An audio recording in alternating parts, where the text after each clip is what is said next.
Приветствую всех любителей фиалок на канале Мои Фиалки. В сегодняшнем видео я хочу рассказать про фитильный метод полива.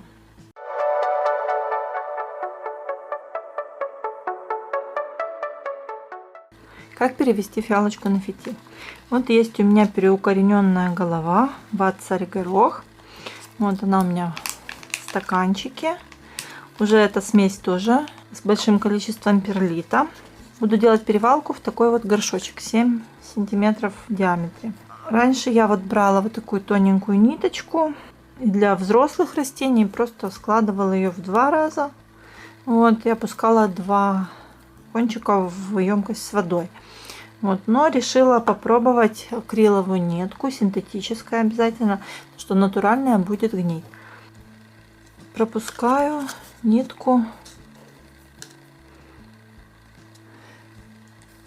Пропустила ниточку и немножко насыпаю на дно. Большего горшка для данного растения, я думаю, что не нужно будет. Укладываю ниточку и сверху можно еще немножко присыпать. Чуть-чуть утрамбовываю, чтобы было хорошее соединение, хороший контакт. Так, дальше. Тут хорошая уже корневая. Видно, что много перлита. Ставлю в горшочек и дальше досыпаю, как обычно. Некоторые добавляют пенопластовые шарики. Я не использую пенопласт. И ставлю вот этот горшочек вот в стаканчик. После пересадки я еще месяц поливаю сверху. Через месяц где-то я уже думаю, можно будет наливать в емкость. Растение будет брать воду с нижней емкости. Вот есть у меня 2 трейлера. Одновременно я их посадила. Здесь одна голова, а здесь остался пенек, и на нем выросли пасынки. Оба я посадила вот в такие прозрачные горшочки. Вот, и тут хорошо можно увидеть, как развивается корневая система. До этого немножко слабее корневая система. Вот, но тем не менее фитиль уже работает, и фиалочка у меня на фитильном поливе. Эта фиалка тоже была посажена в смесь для фитильного полива. Тут корневая еще лучше, мощнее, но здесь я фитиль сразу не поставила.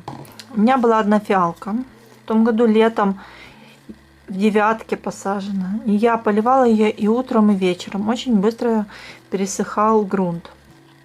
Что я сделала, и сейчас это я тоже повторю. Я просто аккуратно вынула ее из горшочка. Корешки, видно, беленькие, чистенькие, не гнилые. И сюда просто протянула фитиль. Возьму вот такую акриловую толстую ниточку.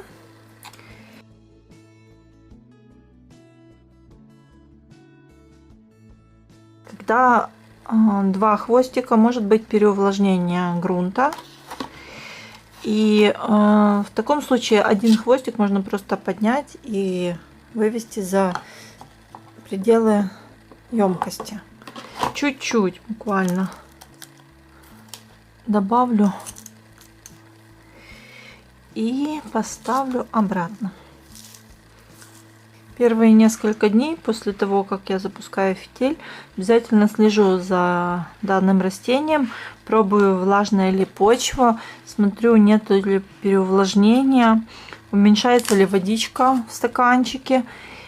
Если вы заметите, что закончилась вода и грунт высох, и обязательно после того, как наберете воду в нижнюю емкость, полить сверху, чтобы фитиль опять заработал. Если не наполнить воду в емкости и не полить сверху, фитиль может не заработать, и грунт также останется сухим. Если прошло несколько дней, вы подозреваете, что корневая пострадала, то есть корешки пересохли, поливайте несколько дней сверху. Посмотрите, как себя будет чувствовать фиалка. Не спешите снова запускать фитиль. Из-за этого может погибнуть фиалочка. Как удобрять при таком методе полива? Я добавляю в воду 0,3 грамма удобрения Peters 20-20-20 и заливаю воду с удобрением в емкости. И фиалочки получают необходимое питание. Страшно ли, если емкость с водой позеленела? Это развиваются водоросли, и они не вредят растению. То есть, эстетически немножко, может, оно и некрасиво, но вреда для растения нет. Когда емкости прозрачные, все-таки проще следить за уровнем воды. Этот метод полива позволяет экономить время, возможность поехать в отпуск летом и оставить коллекцию на человека, который мог бы просто наполнять емкости. Если метод фитильного полива для вас новый, самое время его попробовать. В летний период растения активно растут и потребляют много воды в жаркую погоду.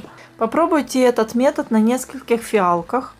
В любой момент вы можете убрать нижнюю емкость с водой и продолжать поливать сверху, если фитиль работает не так, как нужно.